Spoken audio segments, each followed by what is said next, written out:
ang dakilang pag-ibig ng Diyos sa atin at ang mga katiyakang binibigay nito sa atin sa oras na magbalik loob tayo sa Kanya ay makikita sa Roma chapter 5 verses 8 to 10.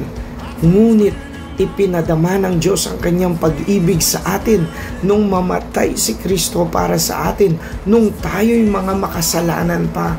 Kaya't sa pamamagitan ng Kanyang dugo, tayo ngayon ay napawalang sala at tiyak na maliligtas tayo sa puot ng Diyos.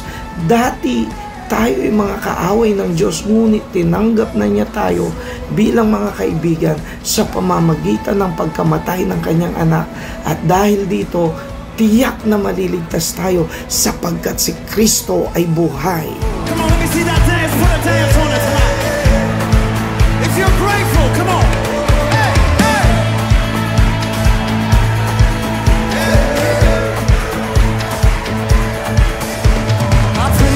You're sovereign, praise 'cause you reign, praise 'cause you rose and defeated the grave. I praise 'cause you're faithful, praise 'cause you're true, praise 'cause there's nobody greater than you. I praise 'cause you're sovereign, you reign, praise 'cause you rose and defeated the grave. I praise 'cause you're faithful, praise 'cause you're true, praise 'cause there's nobody greater than you.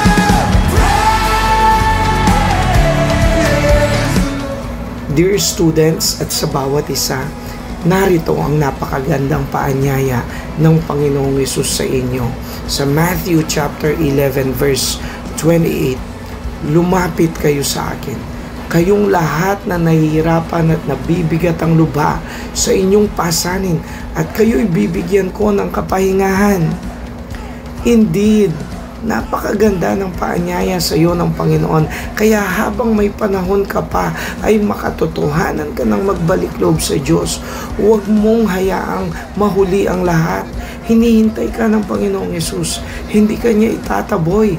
Tatanggapin ka niya, patatawarin, bibigyan ng kaligtasan at aayusin ang iyong buhay.